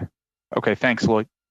Thanks, Cody. And I want to build on that as it turns out. I mean, in paragraph 3.23 of the audit, it says that without reading the entire paragraph, Canada was only one of 2 countries that were relying on customers to voluntarily declare that they owed taxes and to email them to the government. That 35 countries had simplified their registration systems. And in a previous career, I was bringing product in from Europe and reselling to the United States because the United States just saw Europe as a really foreign country, where Canada was more aligned with the United States in some ways. So we were importing and then exporting to the United States. And I found out that our courier company could do this and trap the data, that we really didn't have to do much in changing our business systems to catch information on duty and taxes. On the audit related to the taxes, I know the audit was on taxes, but the data that comes through courier companies that includes duty information, it could include even transfer cost prices to make sure that product wasn't getting dumped into our market. Is that any related piece that we would benefit from if we went to more streamlined digital trapping of this information? And this over to Mr. Ozowski for starters, and possibly over to Mr. Rochon. So thank you for the question. I would say that that's part of the reason we have this new assessment revenue management system, which is going to be looking at all of the entire commercial continuum, whether it's casual goods, as I've described them in the courier program, postal program, or the larger commercial imports. Certainly, we look at stuff in terms of large importation of things for dumping and tariff violations. Whether it's aluminum or steel, may be the case. However, the focus of this audit is really around these low value shipments as they've been defined by the program. And certainly we're looking forward to this new system coming into place and working very closely with the international community, quite frankly, who are all struggling with the burgeoning and growing field of e-commerce to make sure that the appropriate taxes and duties are being attracted properly to each of these transactions. Great. Well, I'm really pleased that the Auditor General has highlighted this and that you've responded as quickly as you have. Canada being a trading nation, and our business was focusing on $50 shipments even. They were very small items sometimes, but we would have a few hundred a day sometimes. On paragraph 3.4, and thanks for the answer, paragraph 3.49, it says that although the agency contributed to the OECD guidelines on sales tax on electronic commerce, it did not have the legislative authority to implement practices in Canada at the time of the audit. In our view, these practices would facilitate the collection of GST, HST. So we have talked about legislative requirements and the authority that CBSA doesn't have in terms of legislative requirements. This committee isn't a policy development committee, and thanks, Madam Chair, for reminding us of that. But looking at the opportunities for improvement, could you maybe say whether this impediment would stop you from continuing on, and whether maybe we need to recommend to our fellow colleagues over at Finance to be picking up on some of this? Again, thank you for the question. So I would say from our perspective, and nothing to do with the OECD, but certainly helping us analyze the risk of what is coming into the country and what duties and taxes might be attracted to it, having advanced data is the piece that we would be looking for in terms of legislative change. Because then we can risk manage shipments before they even get into the country, and we can decide that we want to look at them more closely and determine whether or not they were properly classified, whether they're contraband, whether they're dangerous, and really the secret sauce in the future is all going to be about data. Reduce the shipping time, which is good for business. Thank you very much, Mr. Longfield. We will now move to Monsieur Blanchet-Jonquin. Thank you very much, Madam Chair. A point of information. I know time's passing, and I'd like to be able to, at some point, extend our study on taxation. Can you tell me when we will be able to extend our, when would we be able to be possible for me to move a motion to look at this again? You are able to table a motion at any time. Of course, we would need 48 hours notice in order to be able to debate it. But I guess with unanimous consent, we could consider a motion being brought forward if in fact the entire committee believed that that was something that they wanted to do. Madam Chair? Yes, Mr. Longfield? Yeah, since we've already accepted the subcommittee's report on agenda, I wouldn't give unanimous consent, but I think that's something that the subcommittee could maybe consider at another time that we could bring up in committee business. Thank you very much for that, Mr. Longfield. Mr. Blanchet-Jonquin, would you like to respond to that, or would you like to continue with your questioning? Just a quick point of order. Yes. I'm unclear why we need unanimous consent when the motion, it sounds like the motion that is being presented is in line with the report. So I'm wondering why, like at that point through you to the clerk, wouldn't that waive the 48-hour rule and it be in good order?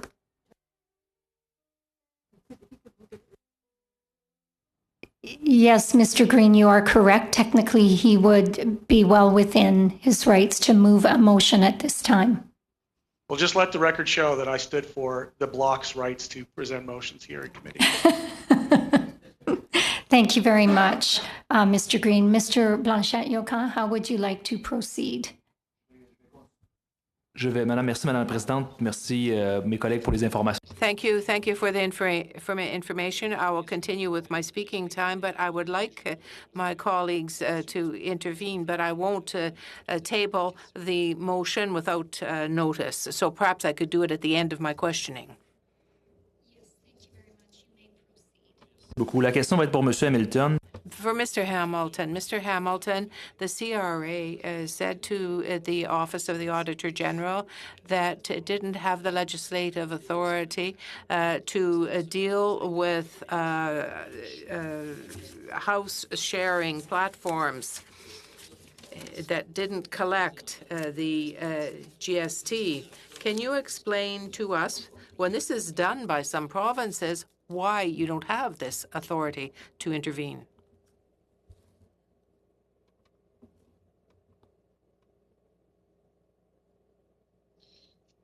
Merci. Yes, thank you. I hope that the interpretation is working. Yes. It is important to note the difference between the different types of transactions. We don't have the legislative capacity to deal with a company that is outside of Canada in terms of tax.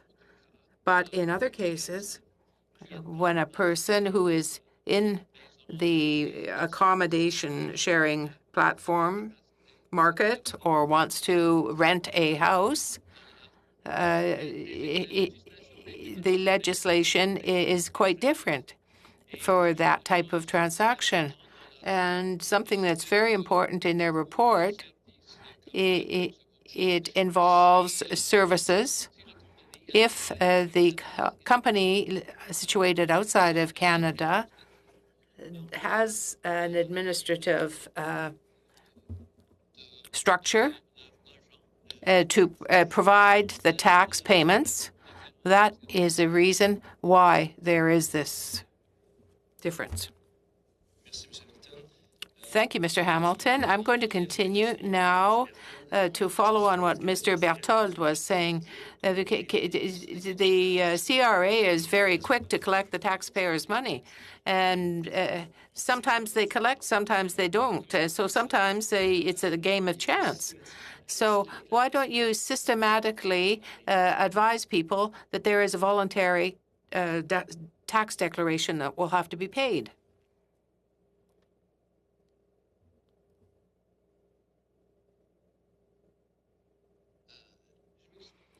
Once again, I apologize for the delay, but I have to change on my computer. Yes, it's quite true. We do recover quite a bit of money, but as Mr. Gallivan said, it's also a question of risk for us because there are transactions that involve a great deal of uncertainty, and the capacity of the agency is not unlimited. We have to target what we think might be the most likely, where there is more opportunity, less risk. It's not only a matter of obtaining money, but observing recovery. It's also the ability to allow people to carry on, and it allows them to use different ways of communicating. Thank you very much, Mr. Hamilton. How much time do I have? Madam Chair? Less than 2 minutes. Merci beaucoup. Ma question va être pour... My question is for Mr. Ossowski. We can see that basically, from what I understand, as far as the CBSA is concerned, that the CBSA has reacted positively to the recommendations of the Auditor General.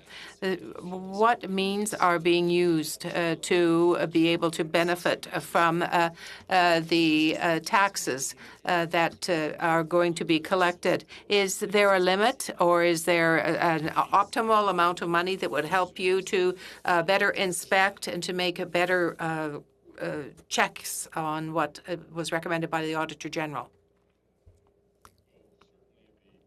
Program that I mentioned, that's fully funded, and that project is well underway. In terms of the e-commerce strategy that I also referred to, we're building our business case now on that one in terms of financial and legislative changes that we would be seeking. Donc, Monsieur Ossowski, si vous me certifiez... Mr. Ossowski, if you say that there's too much work at the agency, and you're saying that you're overworked and overburdened, what can you say that what can be done to deal with what the Auditor General has suggested to you?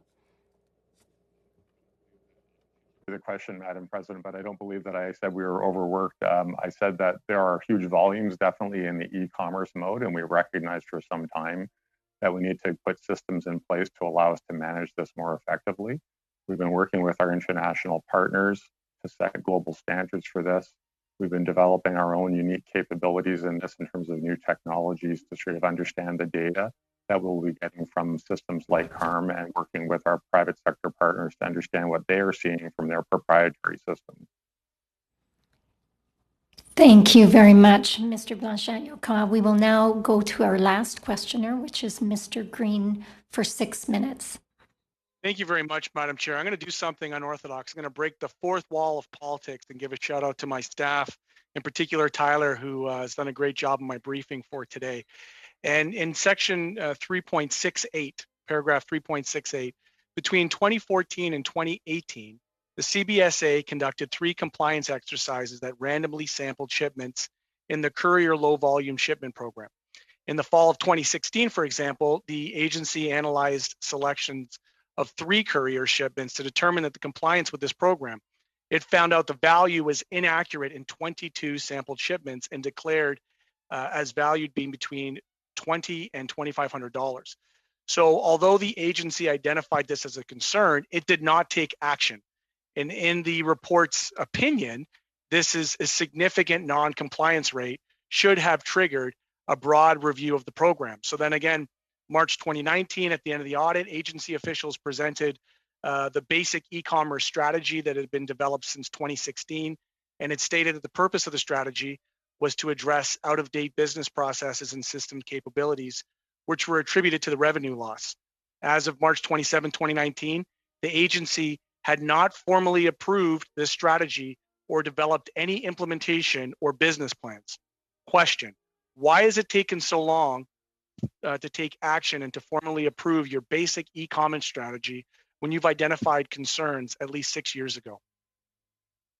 Thank you for the question, Madam Chair. So I would say that there's a lot of moving parts here. So one was, where is the global community moving?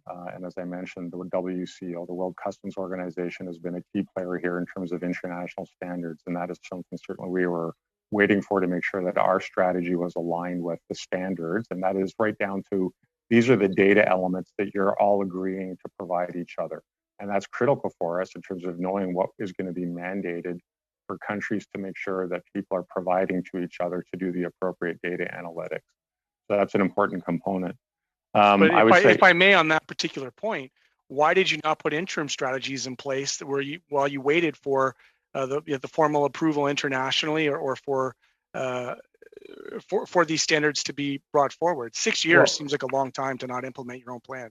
Well, so the plan was being developed, but we never really stopped doing verifications. And certainly when we noticed any kind of compliance issues, we would work with the courier company to make sure that their systems were attracting the appropriate data properly. As the Auditor General noticed, even the form that we were using was not helpful in terms of providing the clarity that was needed, and the new CARM system will do that. So there's a lot of other enabling pieces that had to come together for this strategy to come to effect, and we're well on track for that to happen. So with being on track, would you now agree that 22% of undervaluing the sample shipments is an unacceptable number? That is unacceptable. So paragraph 3.69 on the accuracy of the provincial sales tax has not been validated. We found that the Canadian Border Service Agency could not determine whether it had collected the right amount of provincial sales taxes on behalf of British Columbia, Manitoba, Quebec, Saskatchewan, as it didn't validate those numbers. So have these provinces previously raised concerns to CBSA?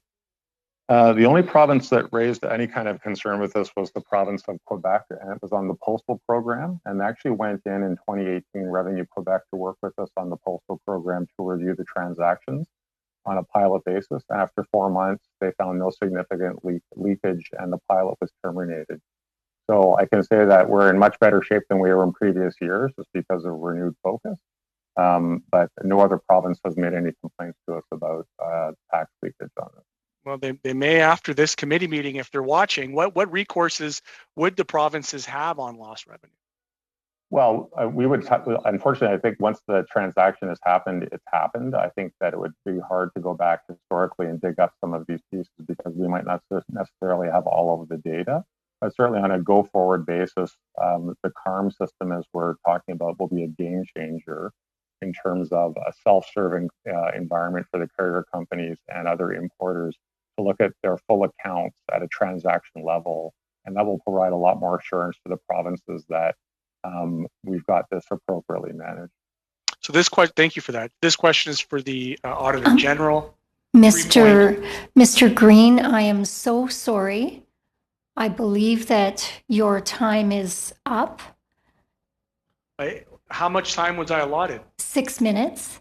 I was at 4 minutes and 49 seconds. I have a timer that I have in front of me, but I do recognize that it's 1:45 and we do have committee business, and I'll respect that mandate in the agenda, Madam Chair, and hope that we'll have a chance to continue these conversations. Well, thank you very much, Mr. Green. Perhaps we'll have to sync our timers better going forward. It is, it being past 12:45. I would like to thank our witnesses for joining us today, and all of our members for the very good questions that were asked of our witnesses, and would now seek the will of the committee to move to committee business.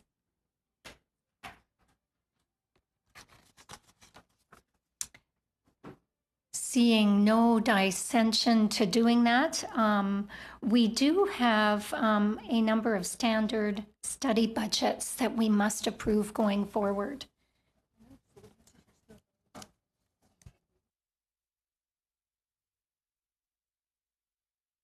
Oh, I should let our witnesses know that you are free to leave the meeting now as we move into committee business. Thank you. Madame la Présidente. Madam Chair, I have a motion, and I would ask for unanimous consent, as I said earlier on, so that we can continue our study on e-commerce. I have another bunch of questions. The motion would be that the committee continue its study on the agenda today for at least 2 extra meetings. So if you'd like, we can talk about the logistics maybe the next time we meet, but I did want to talk to you about it now to let you know that I want to carry on our study for 2 extra meetings. Thank you. And as determined earlier, you certainly don't need unanimous consent to introduce your motion, given that it is on the topic of study. I would open it up to other members to provide if they would like to make an intervention on the motion at this time. I have Mr. Blois. Thank you, Madam Chair. And I did see Mr. Longfield with his hand up as well, but I'll just quickly weigh in. Not opposed to the idea of having more discussion on this particular point, because it was a very intriguing and an important topic, frankly. But as Mr. Longfield had alluded to in his earlier remarks, we have a subcommittee for a reason. I believe that subcommittee, we've already approved a report of where we would be going in the days ahead, including some of the reports that we want to get to beyond this particular one. And so I think that should be taken into context, and we should perhaps be asking these questions and hammering out those details in subcommittee. I trust our collective colleagues who sit on that committee to make the best judgment for the benefit of all of us in this committee, and that's the way we should be moving forward, in my humble opinion. But I'll defer to Mr. Longfield as well in terms of any comments he may want to add. Thank you very much. I do have a speakers list that our clerk was putting together for me. Mr. Berthold.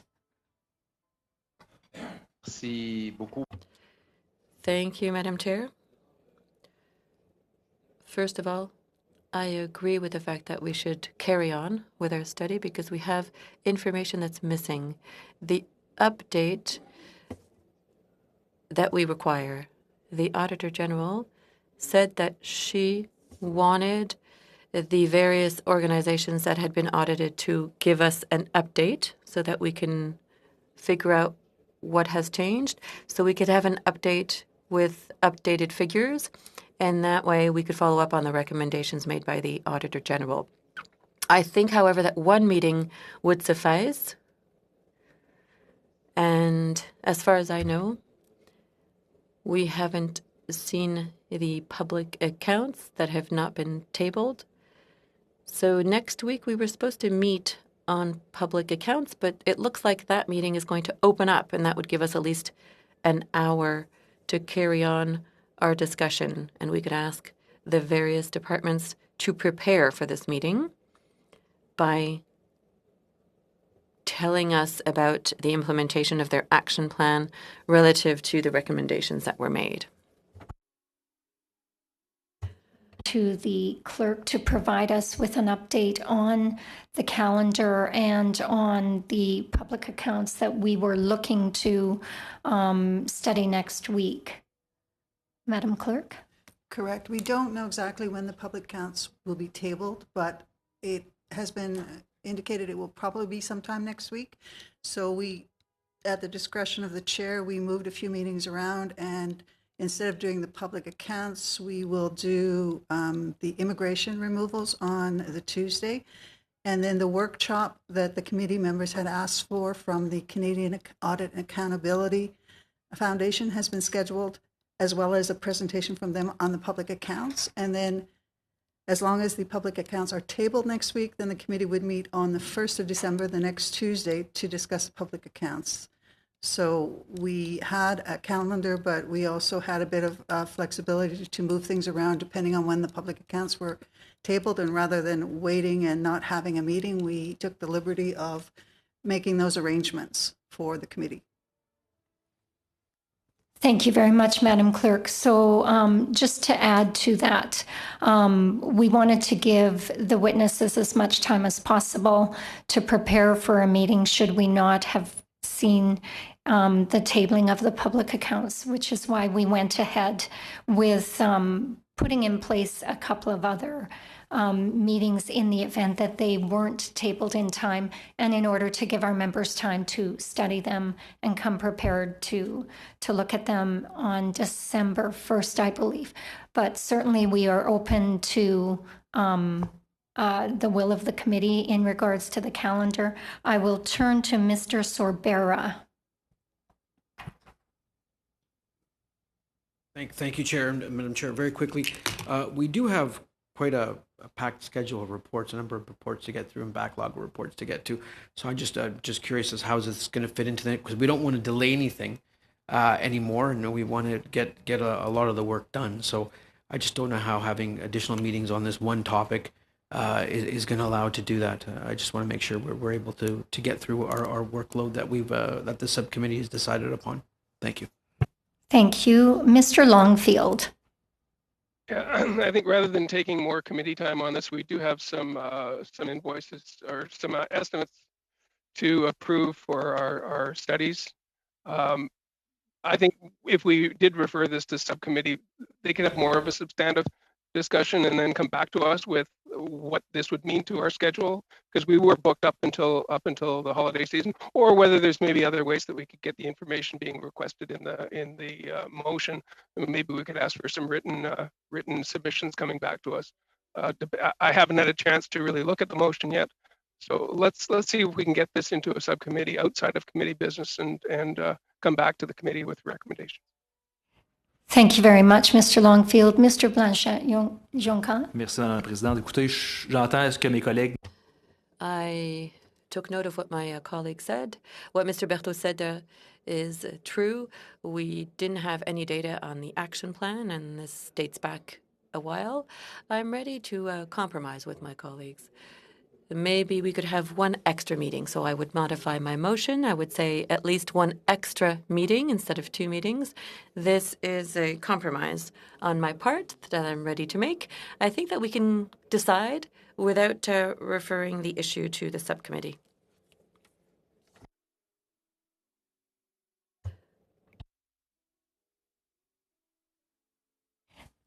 If there are no more speakers, then we would move to calling the question on Mr. Blanchet-Joncan's. Madam Chair. Yes. Yes. Madam Chair. There are 2 people on the list who want to speak before you move on to the vote. Monsieur Blois and myself have raised our hand.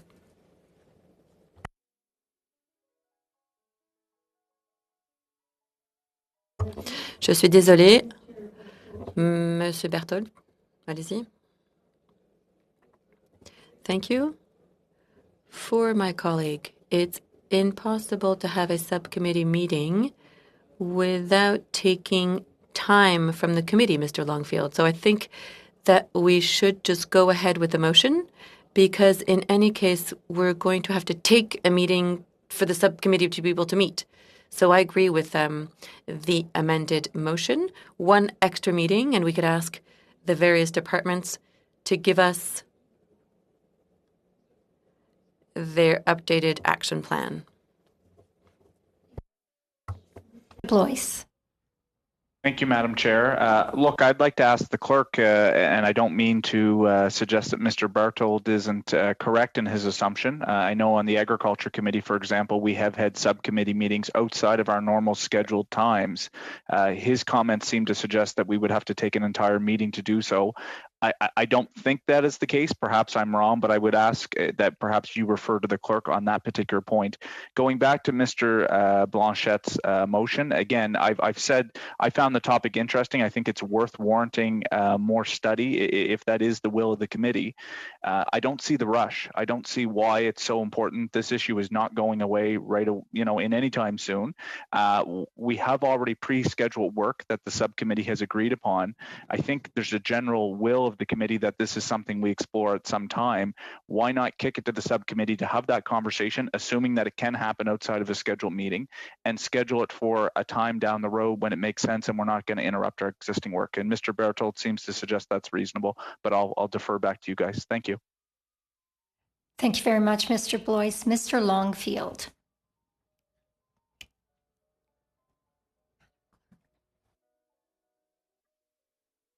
No, I think Mr. Blois made my point. I think I want to get to looking at the letting the clerk do her job in terms of our budget.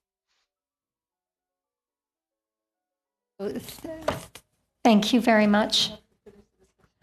Madam, the clerk advises me that we must continue the discussion on the motion since it was introduced and proceed to a vote on the motion, if that is the will of Mr. Blanchet-Joncan. Merci, Madame la Présidente. Simplement, juste... Thank you, Madam Chair. Just to clarify for my colleagues, it's what I mentioned earlier on. I'm open to changing things. I don't think that the matter is urgent, as you said, but I think that we need to have the data for the department action plans.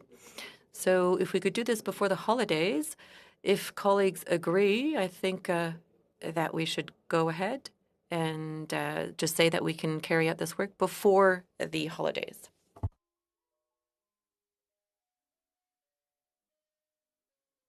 It is my assumption that we will now move to calling the question on Mr. Blanchet-Joncan's motion. Madam Clerk? If there's no agreement, then we'll have a recorded division. So, Mr. Longfield?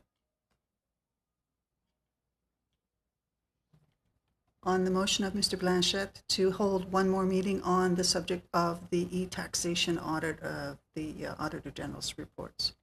Could you call Mr. Longfield? We couldn't hear you. Madam Chair, just so I'm clear, when I'm asked to record on the division here, so to host another meeting on this particular subject before the holiday break, before Christmas, it's not clear to me exactly what we're even voting on right now. I believe that Mr. Blanchet-Joncan had said that he would like the meeting to be before Christmas. So it would be that the committee hold another meeting on the study of the e-commerce, taxation e-commerce, before the Christmas break. So if everyone is clear on the question, then I would. Mr. Blanchet? Point d'information, Madame la Présidente. Just a point of information, Madam Chair. Is it possible to validate with the clerk? Do we have included in the motion that we'll need the action plans from the departments, or is it self-evident?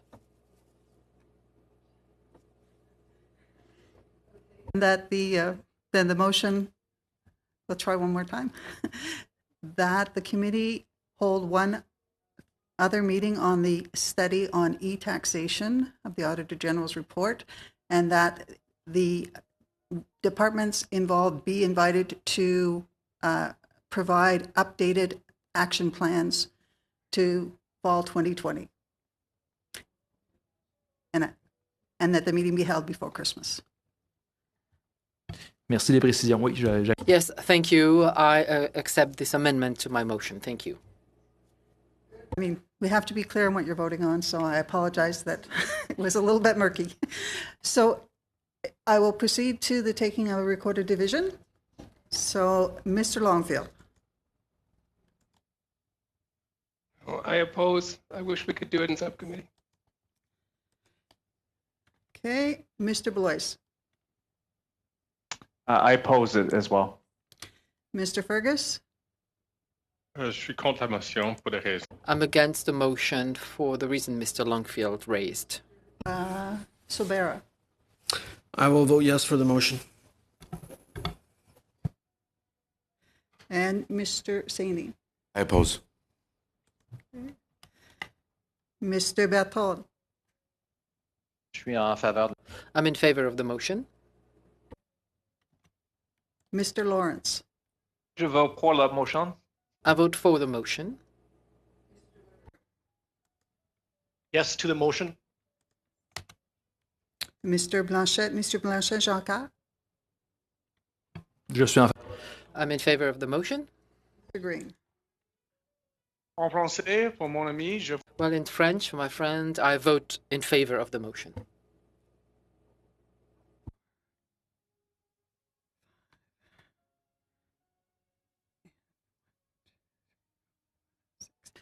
So there are 4 nays and 5 yeas.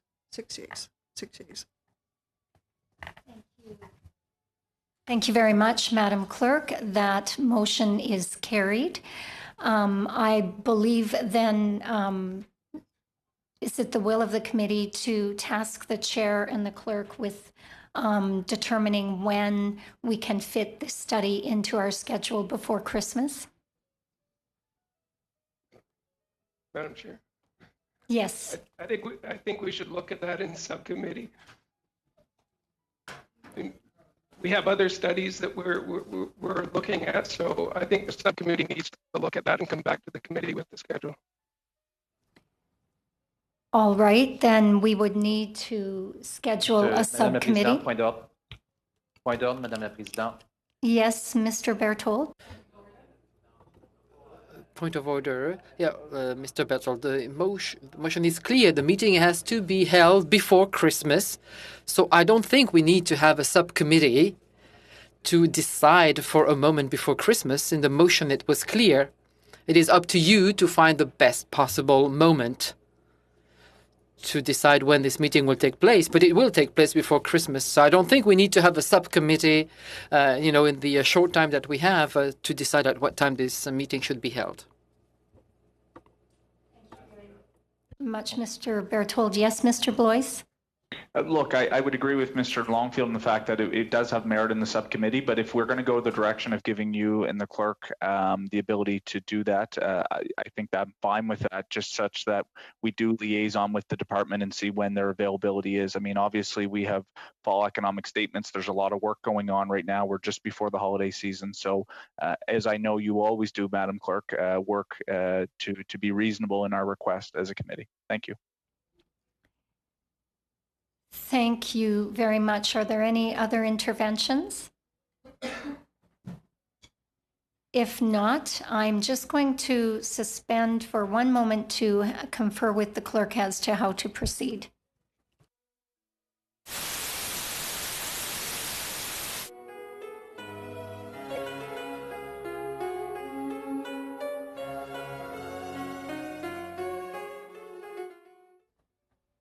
Again, I will query the committee if it is the will of the committee for the clerk and I to proceed with finding time before Christmas to schedule this study.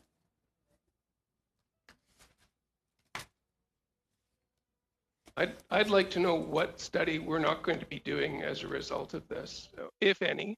And if we're able to fit it in, that's fine. But there will be impacts on an already agreed on schedule that the subcommittee did work on, the committee had a discussion on, we voted on, we accepted a schedule between now and Christmas.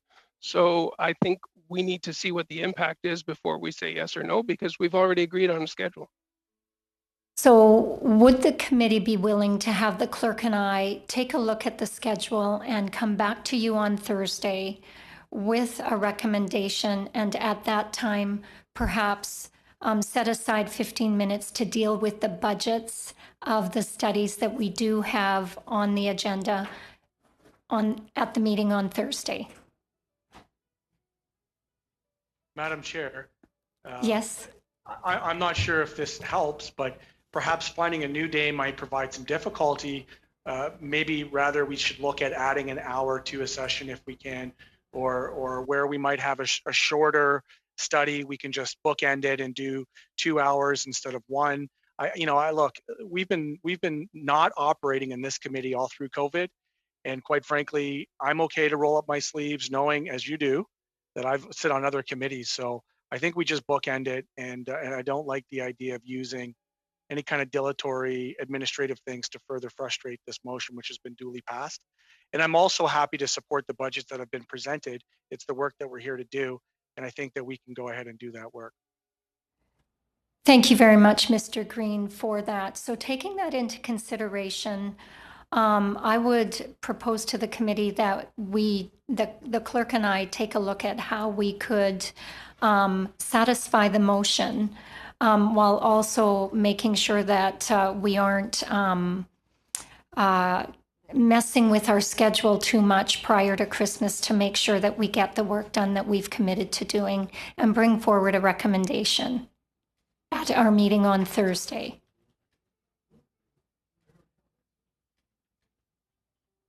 All right. And then we can also take a bit of time on Thursday to look at the budgets for the studies. We will carve out a little bit of time to do that, given that it is already almost 10 after 1. Thank you very much. Is the committee in agreement to adjourn the meeting? Great. Thank you very much. The meeting is adjourned.